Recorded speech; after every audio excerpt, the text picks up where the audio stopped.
Medicare or private insurance to be potentially eligible. Call the Diabetes Solution Center right now for details. Just takes a couple of minutes.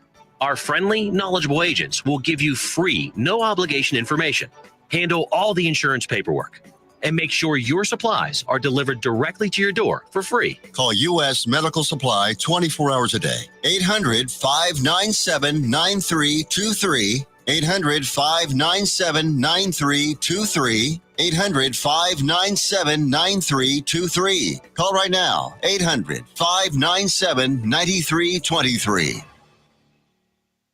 Let's be honest. Wheelchairs are heavy, bulky, and ugly. If you carry a wheelchair in your car to take care of a loved one, you know how hard it is getting that clunky, old-style wheelchair in and out of your car. Introducing the Feather Chair Wheelchair. At 13 pounds, it's the world's lightest wheelchair. It folds in seconds and fits neatly in your trunk, backseat, or closet, so you can take it everywhere. And it's only available right here. Order yours today and get a free wheelchair case, a $50 value, yours free. The Feather Chair. The world's lightest wheelchair is just $4.99 with easy payments as low as $16 a month. Sorry, no Medicare or insurance accepted. So call right now to order yours. 800-823-5826. 800-823-5826. 800-823-5826. That's 800-823-5826. If you are trying to quit drinking or doing too many drugs, listen to me.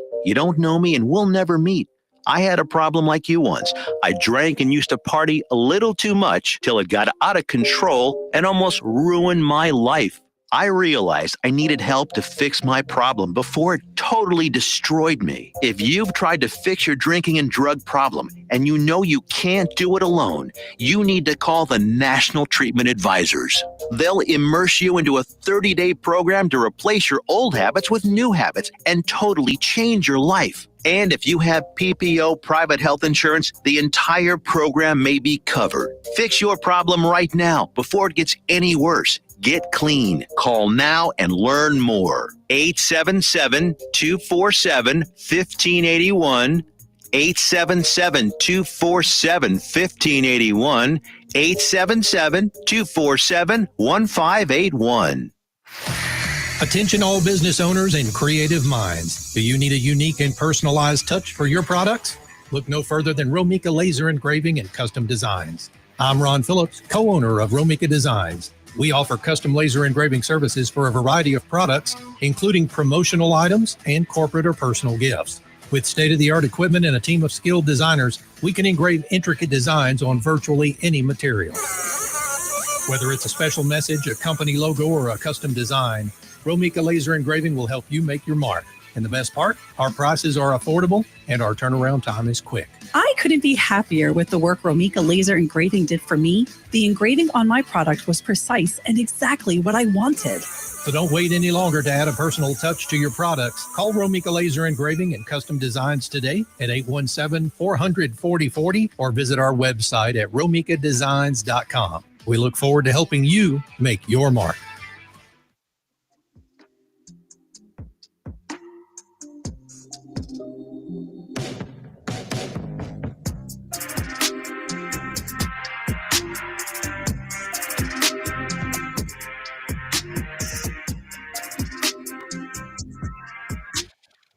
What's up, North Texas? How are y'all doing? It's been an interesting week already, and it's only Tuesday. And right now I want to talk specifically to Cowboys fans. How are y'all doing? Are we still mad? Are we still mad about Sunday? Do we still have feelings and thoughts and lots of emotions about Sunday? If so, please share those with me in the chat. I would love to hear what your thoughts and feelings and emotions and takes are. But this is another episode of Bitches Love Sports here on NTX Radio. I'm your host, Jazz Monet. And yeah, Dallas Cowboys once again are going to be the topic of the day. So if you are a North Texas resident and a Cowboys fan like me, this is a show you definitely want to tune into. So if you're on the YouTube side, side or the Facebook side, wherever you happen to be listening from, definitely chime in and feel free to join the conversation in the chat. I do respond to the messages that I see in the chat. So don't hesitate to show some love, express your feelings, or whatever it may be. But yeah, I feel like there's so much to talk about from Sunday. And I'll be honest, and for those of you who are not in the loop and, maybe listening for some WNBA news, which we're going to get into later, the Dallas Cowboys lost a game they were expected to win. They lost to the Carolina Panthers on Sunday afternoon by a score of 30-27. And that sounds like a close game, right? You would hear that score and think that this was just a back and forth tough game. And it kind of was, if you compare the offenses. But the thing that's got Cowboys fans so upset and talking about who should be traded and talking about who should be fired is the fact that because of how the Cowboys offense performed, which once again, Dak Prescott putting up record numbers in the positive direction, the defense really dropped the ball. Like in the description, it says the defense can't, or it says the Cowboys can't tackle their defensive issues. Well, the Cowboys can't really tackle anything, it seems like. Definitely not Rico Dowdle. And so it's got a lot of people saying, hey, that game shouldn't have even gone like that. Like, really, all the Dallas Cowboys needed was a stop, especially at the end. Especially at the end. At the end of the game, I mean, there are some people who feel a way about the fact that the Dallas Cowboys offense, they didn't do what they should have done in the fourth quarter in terms of scoring, right? And we'll talk about that in a second. But I feel like more people are looking at the fact that the Dallas Cowboys defense allowed the Carolina Panthers offense, led by Bryce Young, a quarterback who got benched last season, was temporarily benched. They allowed Bryce Young and the Carolina Panthers offense to hold the ball for over 6 minutes, to convert third down after third down, and to just march their way down the field. Not only allowed it, actually helped them. There was a really stupid PI call that gave them yards and a first down and helped extend the drive. You know what I'm saying? And so while we can be disappointed in the offense, the mistakes the offense made were typical, and the offense played really well outside of those few mistakes. There's nothing that you would really look at in terms of what that offense did and just be like, oh my God, the offense was bad. It's just like, hey, that was a really time to have a bad drive. That was a really bad time for a bad drive. It was a bad time for a bad series, right? But for the most part, they did what they were supposed to do, scoring almost 30 points. That's what they're supposed to do. It's unrealistic to expect the Dallas Cowboys offense to have to score 30 plus points every game in order for the Cowboys to have a winning record. But to allow the Carolina Panthers offense to hold the ball for over 6 minutes, that's the kind of thing that I feel like a lot of Cowboys fans are looking at and are saying, okay, this is unacceptable. Like, what the offense did, we can forgive. But they probably expected to get the ball back. They probably expected to get it back. And so that's why, even as we sit here today, and it's Tuesday, we've had over 48 hours to get past it. There's still some very interesting conversations that are happening. And a lot of it is fueled not only by what happened during the game, but also some of the quotes that have come out after the game. So we're going to get into read and react a little bit early because Trayvon Diggs said something that is relevant to this situation. And let me just find the link. I swear I had it just a second ago. Okay, so when it comes to the defensive side of the ball, Trayvon Diggs is definitely one of the people that are looking to step their game up and to be one of the people leading the way in terms of turning this defense around. And so this is a quote that I found on Sports Illustrated, but I think it was originally said to Sports Day DFW. But apparently Trayvon Diggs said, yeah, it's very I can talk, I promise. It's very frustrating. It's all these points. The receivers are running wide open down the field. Too many busted coverages. It's a lot. I feel like we're all over the place and we really don't have no identity, Diggs told Sports Day DFW. So you hear him say something like that, and it's interesting because when we're talking about wide receivers running, just wide open down the field and busted coverages, it's like, that's partially your job, So it's one of those things where it's like, okay, if Trayvon Diggs is saying this to the public, we're not just talking about finger pointing. because that's what Schottenheimer keeps saying. He doesn't want to participate in finger pointing, but we're going to get to him in a second too. But he is calling out something bigger than just him having a problem. He's calling out something bigger than his unit having a problem. I feel like a player to call out something like this that he's involved in, you have to also be addressing the coaches. You have to also be addressing, and I don't just mean Eberflus, because people are going in on Matt Eberflus saying he should be fired, yada, yada, yada. But, there are other coaches on the staff that are responsible for making sure that the secondary knows what they're supposed to be doing, and the linebackers and the defensive line. Like, there are coaches under Matt Eberflus, and I don't know where the disconnect is happening. But as much as Brian Schottenheimer says that he doesn't want to point fingers, if you actually listen to what he says during his press conference, he's pointing something at somebody. Because, you can say like, okay, I don't want to play the blame game, yada, yada, yada.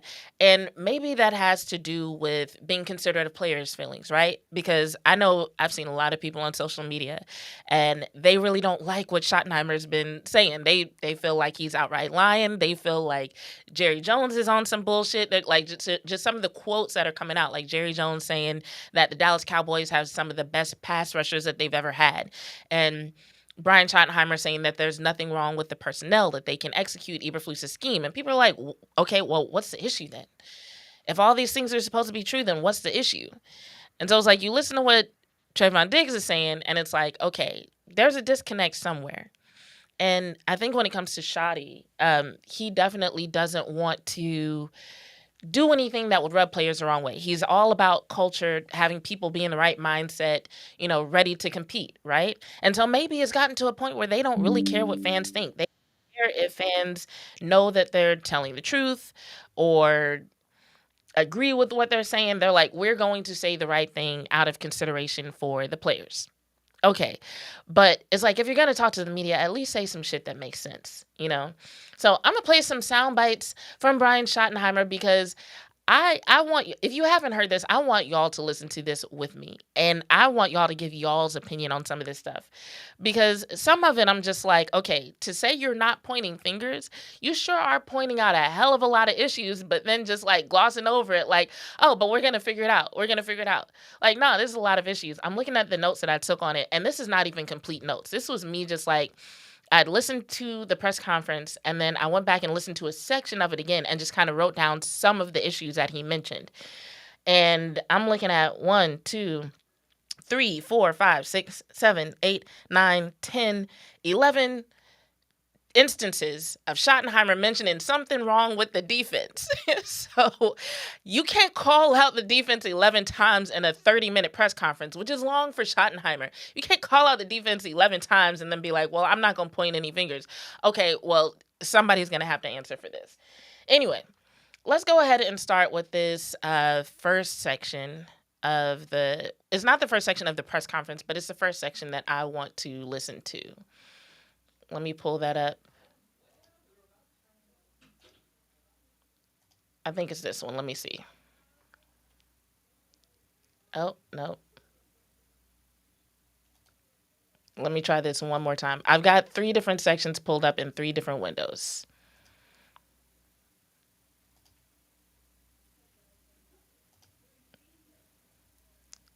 This is one. All right. So let's go ahead and listen to some of what Shotty says here. And he doesn't come out and say, I'm about to list several different issues, but I want y'all to listen to it and just listen to how many things he names. Certainly not going to share those with you guys, but I want to go back to the fact of the other thing we need to do as coaches is emphasize fundamentals and hand placements and fits and how you take on a combination block with your near arm and your near foot and how you shoot the gap to create separation so that your buddy can come off and make a play. Those little finite details are the things that we're not doing from a consistent standpoint, which is why we struggled yesterday. All right. So he listed 1, 2, 3, 4, 5 things right there and says those finite details are things that we're not doing from a consistency standpoint. Now, I'm going to read them back to you just in case that was too fast for people to take mental note. So he said they need to look at fundamentals, hand placements, their fits, taking on combo blocks, and shooting the gap to create separation. Those are not finite details. Those are like the essentials of what you're supposed to be doing on the D line. And the D line is where he says everything is supposed to happen. He said that multiple times, that everything happens in the trenches. He said multiple times that the guys on the line, like, they set the tone for everything else that happens after the snap. You know what I'm saying? So I'm just like, why would you say, like, okay, these are finite details. One, these are more than finite details. These are like actually huge issues. And then just kind of like be like, oh, well, you know, I'm not going to go into detail with y'all, but then list 5 things. If that's not the details, then what the hell is? And so that's an example of what I'm talking about when you have Brian Schottenheimer saying, we're not going to point fingers. We're not going to, you know, call people out. But then you list 5 very essential things that you try to pass off as minute details. Like, who the hell are you trying to fool in this situation? Like, do you think fans are just going to hear you say those are minute details and just like gloss over that? Like, no. Like, how the hell did you go all through training camp, all through preseason, and get to going on week 6? And you're talking about, oh, yeah, we need to figure out fits and hand placement and how to shoot the gap. You told us in the summer that this was an attack front defense. That means shooting the gap and taking on combo blocks, which we already know because Mozzie Smith said it out loud. It's like, oh, I'm supposed to split those. So we know, not only do we know that they're supposed to handle the combo blocks, we know how they're supposed to handle them. It's been stated in the press by players. And it's an essential part of what you said was the identity of the defense. And now you're coming back and saying these are minute details and these are things that you need to go over. Okay, so what the fuck happened between training camp and now? Like, that's why I'm like saying it's coaching. And it's like people are calling out players and they should be calling out players. I don't blame the people who are looking at Kenneth Murray and being like, why the fuck is he a Mike linebacker? Which we're going to get to because I have the same question. I don't blame people who are like, yo, when is Perion Winfrey going to be available? I don't blame anybody for asking any of those questions. But at the same time, there are players that we know how to do these things. So why all of a sudden do we have not only wide receivers who are catching balls wide the fuck open? Like, so it's not just his own issue. It's like, if you look at some of the film, and I wish I had screenshotted it for you guys. Sorry, I'm, limited time on each day. But if you look at some of the film, it's like you see Rico Dowdle when he's getting a lot of these yards. It's like the D-line is just being opened up like they're parting like the fucking Red Sea. So anyway, that's my rant on that. There's actually a couple of other things that I want us to take a listen to. So let's go ahead and take a listen to this next soundbite from Brian Schottenheimer. Is it that one? I think it's this one.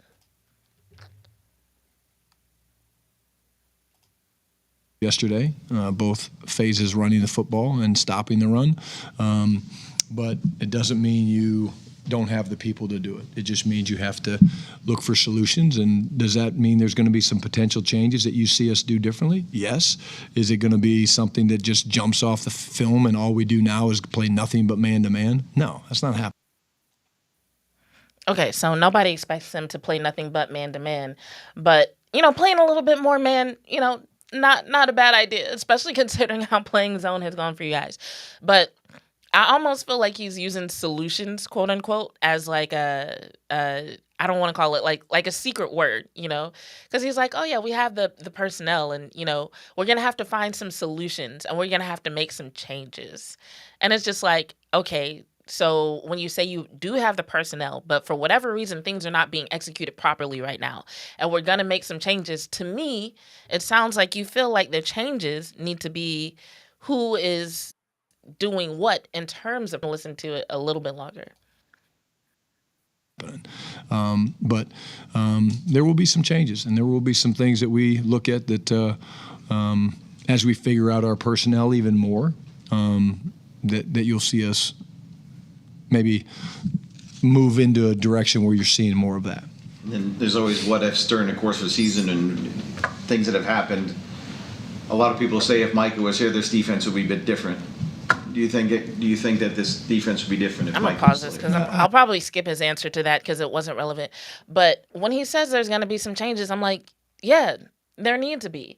And that's why I'm just kind of like, okay, you don't want to point fingers, but then you come to the media and say like, oh, but there's going to be some changes. Like, we're going to see who ends up being moved, who ends up being changed, like from what position or from what status in terms of where they are on the depth chart. But he does say in some part of this press conference, I don't know if we'll hear it, he says something along the lines of, if you notice someone is doing a different job, it doesn't mean we think it's their fault. I'm like, okay, you can say that all you want, but I'm like, fans are going to come to their own conclusion. Let me go forward just a little bit before I start playing this again. On them, the importance of doing their job and doing it correctly and with the right fundamental and technique, and that's really what we're focused on. John Machota with The Athletic, specifically with the linebacker play, what do you see from that group that makes you think that you can get better play there and that they will have the answers as the season goes on? Yeah, well, I think, I would start with this. Number one, you go to Shamar. Shamar is a guy that we see the traits, we see the ability to dissect and make plays and shoot gaps, and very, very physical. K9 playing a different position last week. That was different for him. Being the guy making all the calls and the green dot and all that stuff with Jack being out. That affects things. Maris comes in the game, and we bring him on an edge pressure, and he gets the only sack of the day. And we're going to continue to play some base, but also you'll see us play nickel some, and you'll see us play different versions of nickel. All right, so I'm going to pause him right there because I'm kind of like, let me just start from. We'll go in reverse based on what he just said. The Maris Luafau question is really starting to get to me, you guys. Because I'm just like, yes, you did bring him in, and he did get the one sack of the day. So why are we not using him that way more often? And then you talk about Shamar James, like, oh, he can shoot the gap and yada, yada, yada. And I'm like, do we think Maris Luafau all of a sudden can't do that? I feel like we've seen him do this before. What the hell is going on to where they won't use Maris Luafau more and won't use him in a way that seems to play to his strengths? Like, when it came to him not being Mike prior to this, right, I was kind of like, okay, it looks like for whatever reason, even though this is supposed to be an attack front defense, which means the linebackers should be running downhill way more, for whatever reason, he's got them in open field coverage a lot. That's not really Maris Luafau's strengths. So I'm like, I get it. But looking at who they do have in that position, and especially when you've got the defensive unit complaining about communication, like, how do you justify leaving Kenneth Murray there? Like, why are we not giving Maris Luafau a shot? When it was Sanborn and Murray and Maris Luafau, I was like, all right, Maris Luafau has been missing tackles. But like now I'm like, well, they all are. They all are. The entire linebacker core is having a problem with that. So, like, that's a wash, in my opinion. And so then you're like, okay, well, Shamar James, he can shoot the gap. He can da-da-da. Okay, well, so can Maris. But yet Shamar is getting more snaps than him. And I just don't understand why we know that Maris Luafau has these strengths, why we know that he's a good guy to rush and do all these things that you seem to need to do in the opposite direction of where you have him going, yet y'all aren't doing it. And T-Jack, I see your comment saying maybe he'll blitz more. He should. But why are they not? Like, as a unit, the defense is not blitzing enough. Not nearly enough still. Which reminds me to pull up the next-gen stats on NFL Pro. Thanks for bringing up blitzing. But he should be. But so I'm just like, why are they not? I really don't get it. I don't understand. Like, and that's the thing. None of this is making sense. It would be different if it was like, okay, we can see what's supposed to happen, but the players just aren't executing. You know what I'm saying? Or we can see what's supposed to happen, but for whatever reason, they just need to tweak this and tweak that, and then they'll have a little bit more success. But it's really at the point right now where none of this is making sense.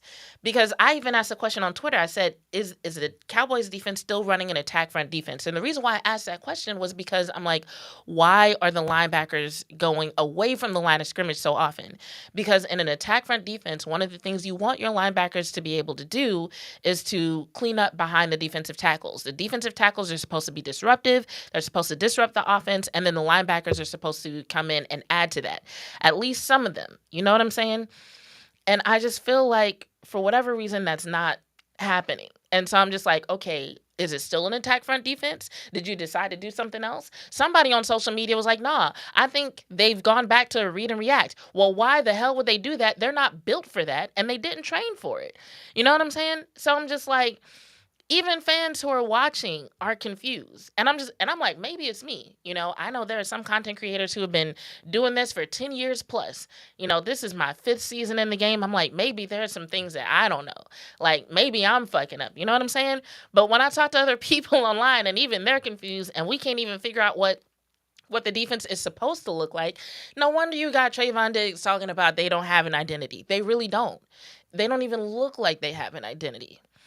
Anyway, I want to listen to one more section, and then I'm going to read your comments before the break.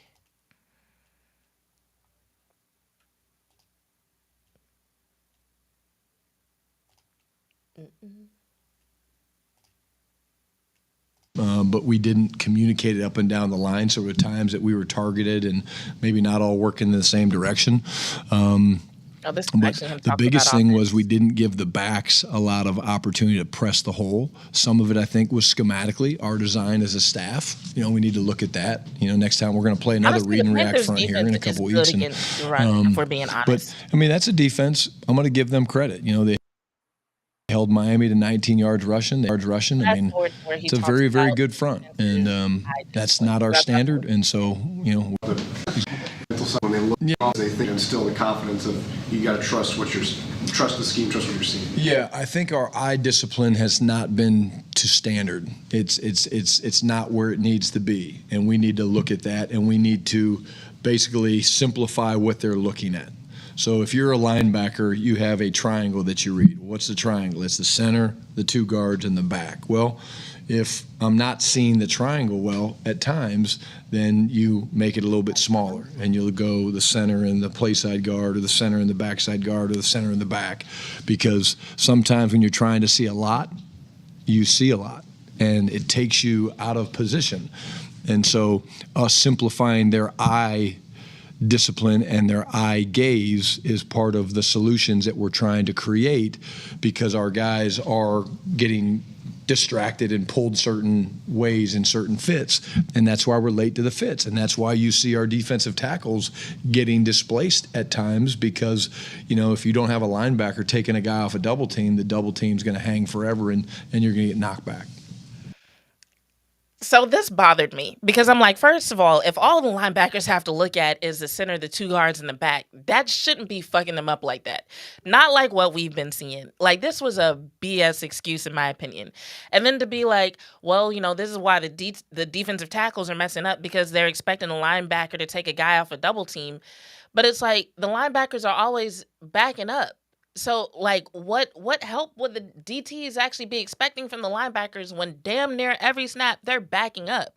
So I'm just like, I don't know if there's some disconnect about what's supposed to happen, and this is what Shotty really believes, or if he just came up with something on the fly. But this whole answer just bothered me because none of it made sense based on what we've been told about how the defense is supposed to work as an attack front and what we've been seeing on the field in terms of what the mistakes actually are and how bad they are. You know what I'm saying? And I'm going to go forward just a little bit and listen to one more thing. I think we have enough time. You got to ask the question why. Like, we didn't sit in the meetings today and just be like, yeah, we got to do this better. No, it's why. Well, why is that happening? And so you come up with a list of why it's happening. Okay, great. Okay, to the left of that board, or to the right of that board, I guess, is a list of, okay, these are the solutions so that doesn't happen anymore. And then you prepare those things, and that's your Wednesday install with the guys, and you start there. I think we're beyond installs. I feel like we're beyond installs. And I'm normally not a proponent of saying somebody should be fired or someone should lose their job, but this just feels like something that goes beyond installs. Like, this feels like things that should have been taken care of at training camp and somehow weren't. And not only were they not taken care of, but they've even gone backwards almost. So, like, listening to all the sound bites, and I think there were a couple that I didn't play, but Brian Schottenheimer, when it came to criticism of the defense, mentioned fundamentals, hand placement, fits, taking on combo blocks, shooting the gap to create separation, the linebacker issue, lack of communication, bad eye discipline, blown coverages, and then ended with, well, we've got to figure out why this is happening. Are you serious? This is more than not being able to stop the run. This is more than, having some issues where the secondary needs a little help. I refuse to believe all these players went from being decent players, some of them good players, to all of a sudden sucking this bad to where you can just list 11 damn things in one press conference. To me, it's got to be coaching. And I feels like that's got to be addressed. And that's not going to be addressed with an install. It's not going to be addressed by moving people around. There's only one way to address that. Anyway, we're going to go to break in a second. I'm going to look at y'all's comments. Thank you for being active in the chat. There's a lot for me to read here, but I definitely want to respond to some of what y'all said. So after the break, we'll respond to some of y'all's comments, and then we'll talk about what's going on in the WNBA and why I believe they might be headed for a lockout. And if they're not, it could potentially be a big mistake on the part of Adam Silver and Kathy Engelbert. Because I get that they have the power and they have the control in the situation. But I think one thing that you don't want to do, hence the theme of the show, I think one thing that you don't want to do is just take players for granted and not take their concerns into consideration. Sometimes the players' needs just have to be considered. So we'll talk more about that after the break.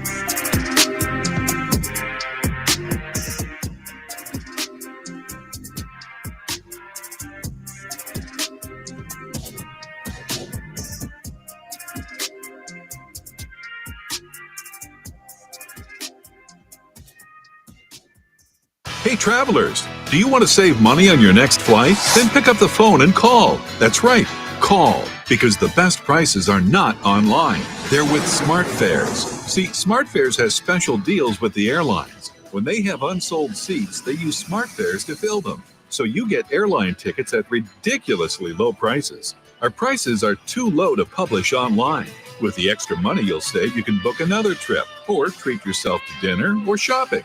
So stop searching all of those travel sites to find the lowest price on your next flight. Let one of our SmartFares expert travel agents find ridiculously low prices for you. Call SmartFares today and get the best price on your next flight. Guaranteed. Also, save up to 50% off business and first class tickets. 855-325-1820. 855-325-1820. That's 855-325-1820. Have you ever met a single person in your life that enjoys paying taxes? No one does. If you can't sleep at night because you have a huge problem with the IRS, I've got some free advice for you. This service is strictly limited to individuals that owe the IRS $10,000 or more in back taxes. And if you qualify, we can guarantee that you won't be writing a big fat check to the IRS, or our services cost you nothing. The first 100 people that call today will get a free tax consultation worth $500. Stop worrying about your IRS problem. We can help you, we promise. Call the tax doctor right now. I mean right now, to learn more. 800-240-4587. 800-240-4587. 800-240-4587. That's 800-240-4587.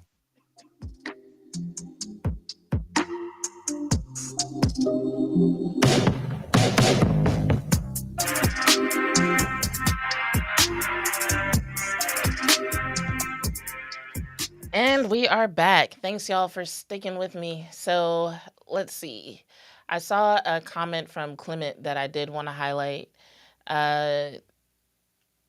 Clement says, I'm tired of the coach speak right now. Why was there no changes after the first 3 games? We are historically bad right now on defense. We can't stop the run or the pass. It's sickening right now.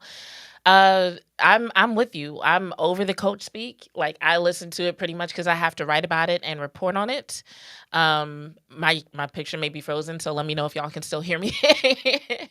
But yeah, I have to write about it and report on it. And so I am gonna keep listening to it, but like every new press conference I listen to, I feel like I'm more and more jaded. I feel like I'm just getting more and more to the point where I'm just like, oh yeah, he's gonna say what he's gonna say, but I can't really take what Shotty is saying at face value. I feel like I have to read between the lines. You know what I'm saying? And I think they're trying to fix the picture in the background. But I looked at the NFL Pro stats just to see if there was anything that stood out about the defense. Nothing that I really want to point out except this is kind of about the defense. It says the Cowboys are the sixth team in NFL history to score 175 plus points with no more than 2 wins in their first 6 games of a season. And so the last time this happened was in 2012, and it was the New Orleans Saints. It says only one of the previous 5 such teams made the playoffs. The Cowboys are below 500 through 6 games in a season for the first time since 2020. Have they played? Yeah, it has been 6 games. Dang, this season is flying by. But here's a little bit of hopium for you guys. We're not going to OD on hopium, but just like, if you want to microdose hopium a little bit, nobody in the NFC East is actually looking that great right now. Nobody's actually looking that great. And so while the Dallas Cowboys don't look good, I don't think it would be impossible for them to beat the Commanders this coming Sunday. So I think what happens during that game will say a lot. Even if it's a loss, it'll how the defense even looks will say a lot about what to expect moving forward. And it's very possible that we could have a season where the Cowboys stumble through the regular season and then end up making it into the postseason. And maybe they knows. I'm not sure. But yeah, that's kind of what we have to look forward to. Give me one moment, you guys. So we're not really figuring out why the camera is frozen. I'm gonna try going to one of the videos, like sharing one of the videos and coming back and seeing if that makes a difference.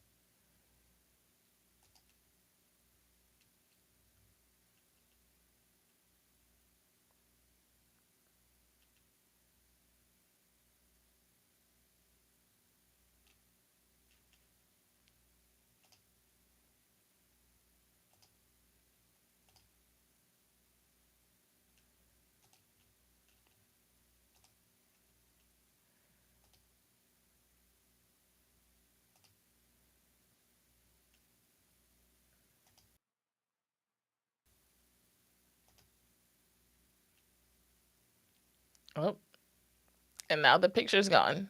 Oh, well, I got some videos to show you guys. So we'll just focus on those videos because I want to talk about the WNBA and I want to talk about the CBA negotiations. But before we get into the CBA negotiations, I did want to talk to you guys about what happened this past weekend. So on Friday night, the Las Vegas Aces, they won the WNBA championship. Congratulations to them. And I don't mean to gloss over that, but I just have more to say about the WNBA as a whole than I do about the Aces. It was definitely not an easy feat for them. So I need the mouse. If y'all didn't see it, here's what happened when Kathy Engelbert... Hold on one second. If y'all didn't see it, here's what happened when Kathy Engelbert got to the stand to do her part in terms of the post-game ceremony for the Las Vegas Aces. For YouTube TV, here is WNBA Commissioner Kathy Engelbert. Thank you, Holly. Well, we're here today to celebrate a champion. Thank you to all the fans. Phoenix had a great run to get here, and I just want to congratulate the Aces on a performance. 2025 WNBA chip. For you. Yeah, that was kind of an ugly situation. And here's a video of how that sounded from someone who was actually in the arena on that day. Here's WNBA Commissioner Kathy Engelbert. Thank you, Holly. We're here today to celebrate. Yeah, it was loud, guys. It was loud. Thank you to all the fans. Phoenix had a great run to get here, and I just want to congratulate the Aces on a performance. 2025. They could barely even hear her. That's how bad it was.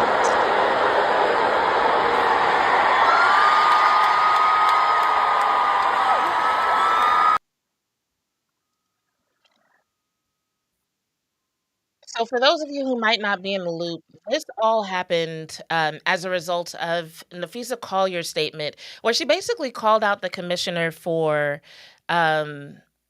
essentially devaluing the players. So there's been a little bit of a back and forth that started with Nafisa Collier's statements where she said that Kathy Engelbert had said some things about the players, basically suggesting that they should be thanking her for what they're getting, not asking for more, which when you're going into CBA negotiations is not what you want to hear from leadership, because it kind of gives you the impression that, yo, this person doesn't actually want us to have anything. This person is not actually interested in meeting us in the middle. They think we should be on our knees begging her for, or thanking her for what we do get.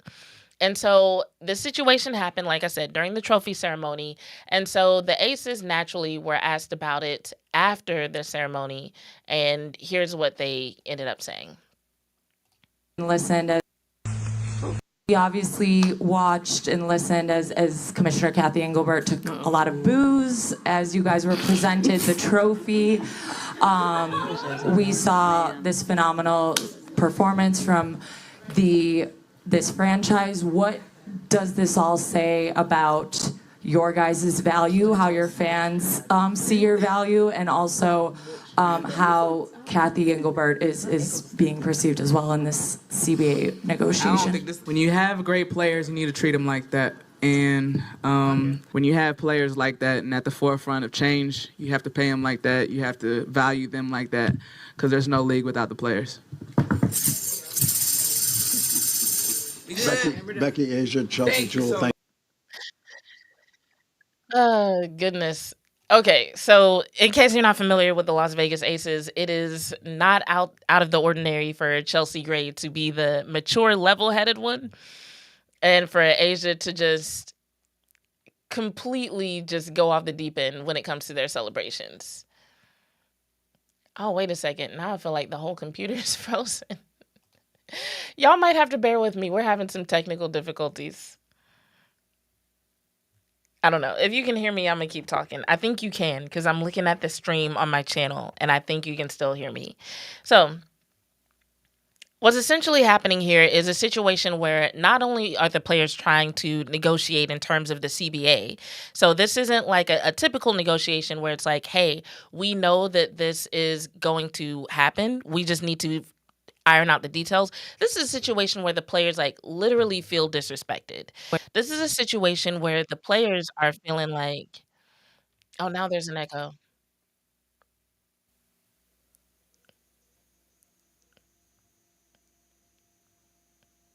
Okay. Hopefully, I'm okay. Hopefully, no, I'm still hearing myself. Hello? Hello?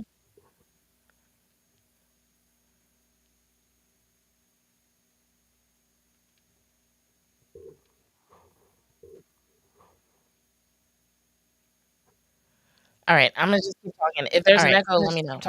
So this is a situation where it's about more than just JV. I'm trying. It's about more than just the CBA though. This is a situation where entire relationships might be broken, and not just with Kathy Engelbert and the players. Like there were fans in that arena that were booing Kathy Engelbert, and here's why that's significant, right? Because let's say the WNBA, the players say, all right, we cannot come to an agreement on the CBA. We're not going to continue, right? Which would be the smart thing for them to do if they don't have an agreement in place. Um, and there's a lockout. If that were to happen in the NFL, for example, in the NFL, there's enough of a fan base to where you might have people still say, okay, okay, yeah, there is an echo. I don't, hold on, let me see. I think there's two windows open.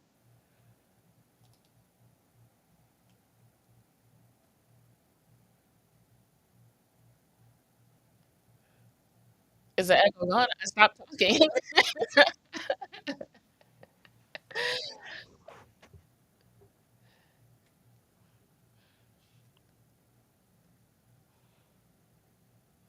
Hold on, let me mute. Happens. Hello? Oh, give me a few minutes to try to work this out.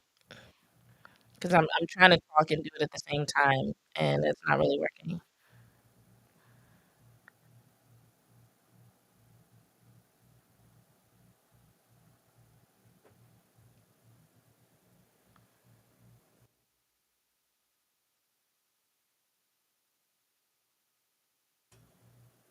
Hello? No, I think the echo is still there.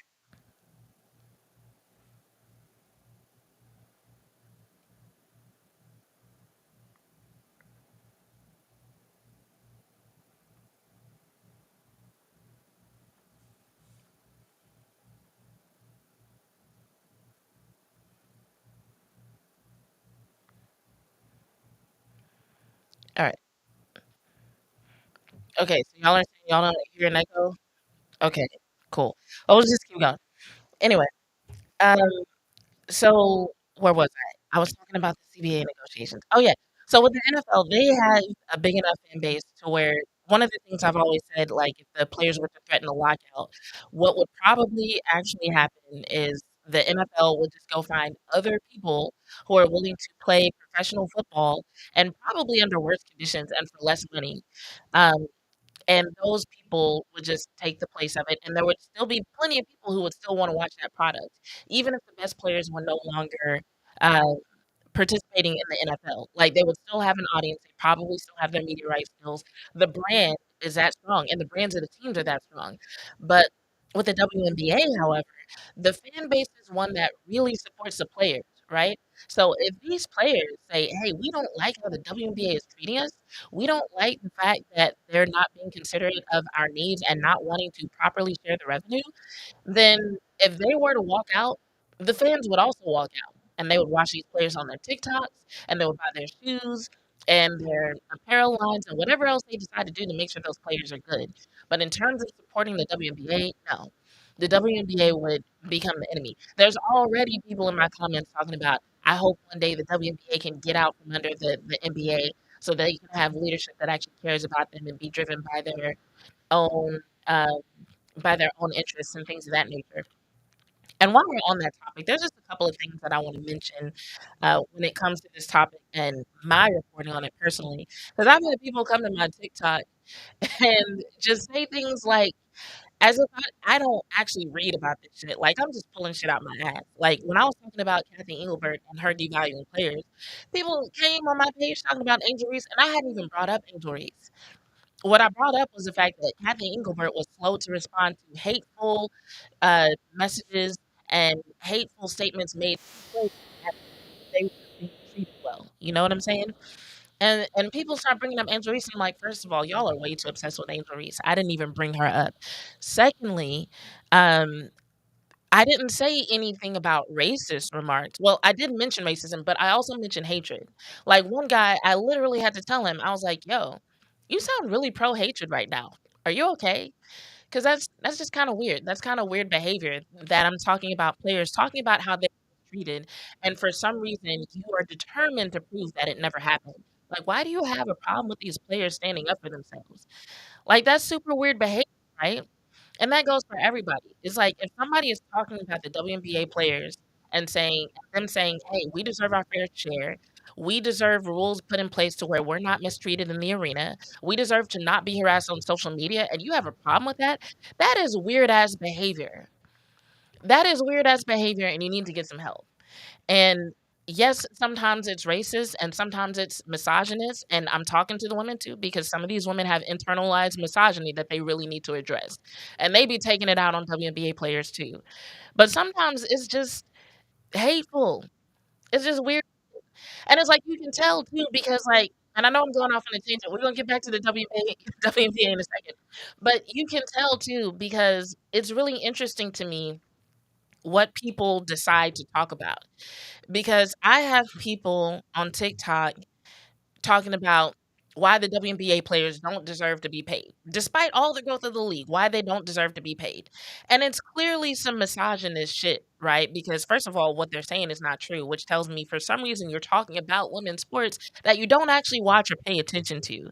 But you just took this opportunity to talk about what women don't deserve, okay? So that's a problem in and of itself. But then it's like, if you really care that much about failing sports organizations, talk about the UFL. But we don't see anybody talking about the UFL.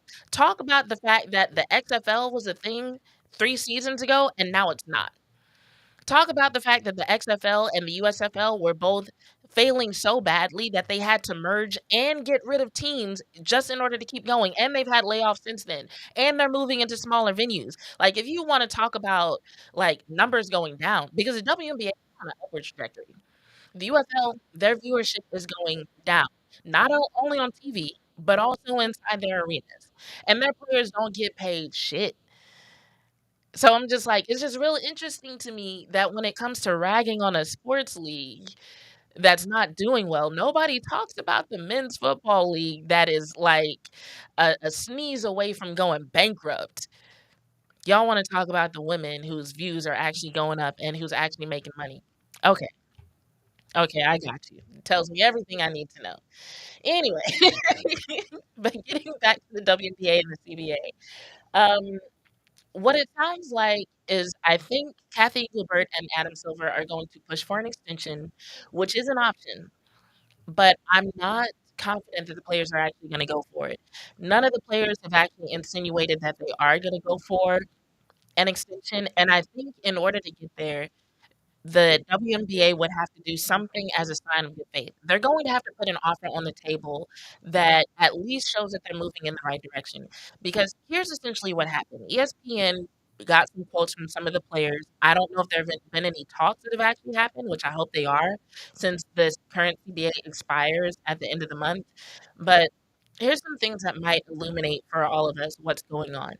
So this is a quote from Satu Sabali. Says, if we continued with the CBA, we would percentage-wise go down on our compensation. And so you might ask how that is. And Rike Agumbawale kind of helps us understand this a little bit more. And she said, it's basically the same system that we exist in right now. She's saying this about the WNBA's proposal. That is what they already have. They're proposing a system that includes revenue that would grow with the business. When you approach it from the perspective of their response to our proposal, yes, money is more, but ultimately, if you look at the growth of the business, the money relative to the percentage of everything is virtually staying the same. So here's basically what's happening with all of that. Right now, the salary cap for the WNBA and what players make is a set number.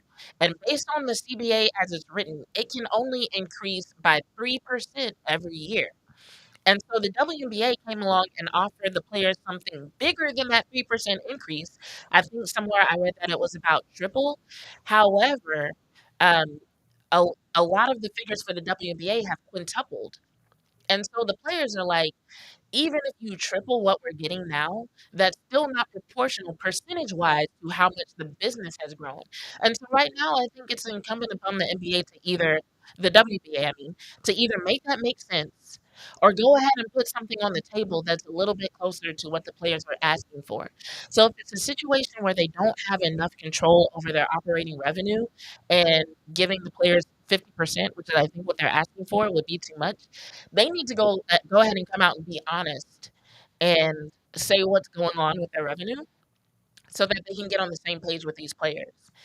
But if it's just that they're being greedy, they need to cut that shit out. That shit is not acceptable. Like, you can't have a business that's going 500%, 600% season over season, but then you tell your players, nah, we're only going to let you experience growth at half the rate of the growth of the business that is basically depending on you. You know what I mean? So that's essentially where we are with the WNBA CBA right now. And according to Adam Silver, some talks were going to take place after the WNBA finals. There's no word on if those talks are happening. Clearly, the players are talking to the media, but it's just not clear whether or not the WNBA Players Association has been talking with the WNBA leadership. And so that's really what's going to determine what the next step is. It's October 14th. They have until October 31st to figure this out. And so hopefully more information would come out because it's like, I really hate to think that the WNBA is just out here being like, yeah, we could pay players proportional to, how the business is growing, but we just don't want to. And we don't have to. And we're not going to. That would be extremely fucked up. That would be extremely fucked up. So clearly some more information is gonna have to come out about this, even if just to make it make sense to the fans. Because right now the fans cannot stand Kathy Engelbert. So if they don't plan on replacing her, they're gonna have to do something to at least get her back in the good graces of the fans. All right, let me look at some of y'all's comments real quick. Um, Writer says, good point. What little I know of WNBA, their fan base is smaller, so a lockout could deplete their fan core. Oh, absolutely. Easily. Like, if these players walk out and then go on TikTok and be like, hey, the WNBA tried to do us dirty, so yada, yada, yada, blah, blah, blah. Oh, it's over for the WNBA. They better figure something out. Um, and Albert also said it is de rigueur for so many so-called fans to oppose professional athletes from making more money during negotiation and strikes. Agreed. With the WNBA, there is also sexism at work when it comes to salaries. 100%. I say it all the time. It's sexism and queerphobia. It's two things that the male sports didn't have to deal with as much when it comes to their growing pains and their development. Um, T-Jack mentioned the replacements. That is a good point of reference if you want to think about what could happen with an NFL lockout. But now in the CBA, the way the CBA is written, and a lockout could not happen. It literally couldn't happen. They would have to find another way, probably through some type of arbitration, but it could not happen. WNBA, on the other hand, they don't have that stipulation. So if this doesn't get done, they and the thing is, like, time is of the essence for the WNBA because they're talking about expansion teams. Their draft lottery is supposed to happen soon, all of that stuff. So we're talking about as soon as November. There's certain like milestone moments that are supposed to happen in preparation for the next season, partially because of how the timeline is adjusted with these expansion teams coming into play. So it's like they don't have all day. Even if they do want to get an extension, if they still want things to flow somewhat smoothly, they really do need to take care of this ASAP. They need to take care of this ASAP. Do y'all have any other questions about the WNBA? I feel like there was something else I was going to talk about. Oh, I think the last thing I was going to talk about was another segment of As It Is in Life, So It Is in Sports. And just to give Asia Wilson her flowers and give the Aces their flowers a little bit, because I feel like some of the lessons that we can learn from how they went about this championship can definitely be applied to people who are not athletes in our lives and anybody who's trying to accomplish a big goal or a big dream right now. So, one of the most important things that I thought was important is the idea that yesterday's price is not today's price. Now, we usually hear this phrase in reference to how much we charge for a service, for example. However, in terms of the ASIC, that phrase actually applies to what they put in order to get to the championship because they've won championships before, right? People are calling the ASIC a dynasty. You know what I'm saying? So this wasn't their first time getting to this place or winning, but they had to do something completely different in order to get there. And that was in terms of growth from people who had already accomplished a lot, which brings me to my second point. Not only did they have to adjust how they were going about this goal, even though they had done it before, it required a level of humility from people in leadership positions. Asia Wilson talked multiple times about the fact that there were certain things that she didn't want to do as a leader in terms of communicating with the team, being the person to get them together and have them build chemistry, watch film together, do team building activities together. And she actually had to step outside of her comfort zone and do that this season. Like, I don't know if a lot of people remember, but like pretty late in the season, the Aces were just below 500. They had to go on a pretty impressive win streak at the end of the season to even make it into the playoffs. And even in round one, that series came down to the wire. So it took a lot of growth, a lot of humility, and a lot of looking in the mirror and saying, okay, even though I've done this before, even though I've been MVP before, even though I've broken scoring records before, none of that was enough. Not this season.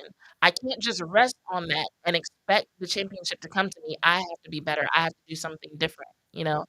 And so I felt like that was something that would be good for all of us to think about because sometimes we get to a place where it's just like we feel like we deserve certain things, and when they don't happen, we get kind of upset. We get disappointed.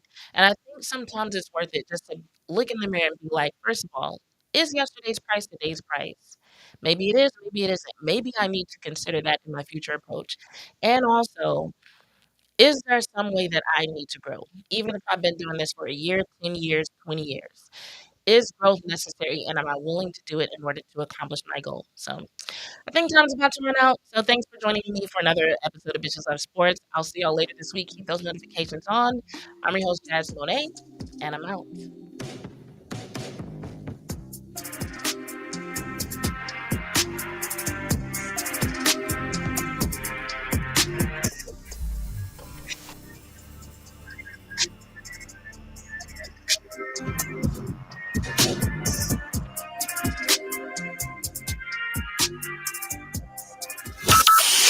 From Burleson to Venus and Grandview to Godley, this is the voice of Johnson County, Joco Community Radio.